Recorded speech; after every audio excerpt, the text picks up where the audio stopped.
India का QSR space जो है वो one of the fastest growing segment है हमारे फूड बिजनेस के अंदर।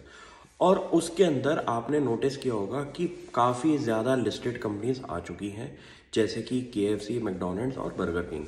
मैं स्पेसिफिकली जो बर्गर किंग की फ्रेंचाइज ओनर है रेस्टोरेंट बैंड एशिया पे पॉजिटिव हूँ। रीज़न भी ये सिर्फ एक ही कंपनी है इंडिया में जिसके पास पूरे इंडिया की फ्रेंचाइज ओनरशिप का लाइसेंस है। बाकी जितनी भी कंपनीज हैं आपने नोटिस किया होगा कि उनके पास एक पर्टिकुलर रीजन का ही फ्रेंचाइज ओनरशिप है। इस रीज़न की वजह से इस कंपनी में सबसे ज़्यादा मैं बुलिश हूँ, क्योंकि ये पूरे इंडिया को कवर करेंगे। और अभी इस टाइम सितंबर 2022 के अंदर कंपनी के 334 रेस्टोरेंट्स हैं, जिसकी वजह से कंपनी अगले 3 से 5 साल के अंदर अराउंड डबल की ग्रोथ की एंटिसिपेशन पे लगी हुई है। तो कंपनी के अगर हम जेस्टेशन पीरियड की बात करें कि कंपनी जब अच्छे खासे 20-25% के मार्जिन पे आएगी, तो मुझे लगता है 3 से 5 साल लग सकते हैं। क्योंकि जो फूड बिजनेस होता है उसके अंदर आपके नंबर ऑफ आउटलेट्स का होना बहुत ज़रूरी है, और कंपनी की सप्लाई चेन के अंदर आप अपनी ऑपरेशनल एफिशिएंसीज कम कर सकते हैं, जिसकी वजह से इस कंपनी के डायरेक्ट एबिटा मार्जिन पे आपका पॉजिटिव बेनिफिट आएगा। तो ये बिजनेस की अगर मैं बात करूं तो अभी पोर्टफोलियो जो उनके रेस्टोरेंट्स हैं उनकी अभी एवरेज लाइफ है 3.5 ईयर्स की।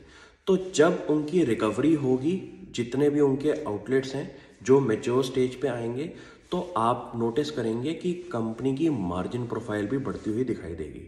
तो अभी कंपनी का रिपोर्टेड एबिटा जो है वो है अराउंड 10% का, और कंपनी इस टाइम सबसे ज़्यादा एग्रेसिव एक्सपेंशन पे है। और मुझे लगता है कि आप अगर ऐसे फ्रेंचाइज होल्डर हैं जिसकी मार्केट के अंदर एक लीडरशिप है ऑल ओवर द वर्ल्ड के अंदर, तो ऐसी कंपनीज पे आप फोकस कर सकते हैं।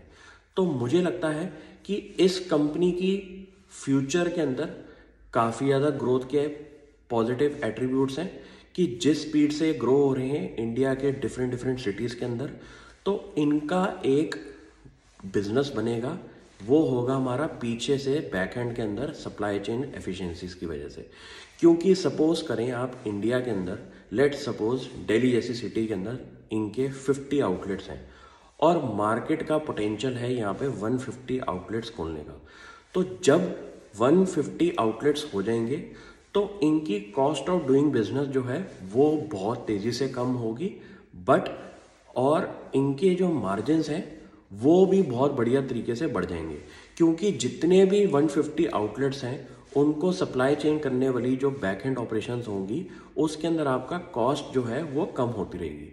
तो जो फूड बिजनेस होता है, अगर उसके अंदर आपका ब्रांड बढ़िया बन जाए और आप स्केलेबल मॉडल पे आप कंपनी को ले आएँ, तो आपके बिजनेस के अंदर काफ़ी ज़्यादा पॉजिटिव एबिटा मार्जिन की ग्रोथ दिखाई देती है, जो कि फंडामेंटली अगर आप डेवलप कंट्री जैसे कि यूनाइटेड स्टेट्स के अंदर आप चेक करें तो आप नोटिस करेंगे कि वहाँ के लीडर जो हैं QSR स्पेस के अंदर, उनके हर एक ब्रांड के 30,000 से ज़्यादा आउटलेट्स हैं। और अभी इंडिया के अंदर तो कंजम्पशन स्पेस पे जो काम हो रहा है उसके अंदर काफ़ी ज़्यादा ग्रोथ की अपॉर्चुनिटी मुझे दिखाई देती है। क्योंकि अभी इंडिया में सिर्फ बर्गर किंग के 334 आउटलेट्स हैं, और अगर अगले 10 सालों के अंदर ये 1500 आउटलेट पे इस कंपनी को ले आएँ, तो इस कंपनी के अंदर एक रेवोल्यूशनरी एबिटा मार्जिन की ग्रोथ दिखाई देती है।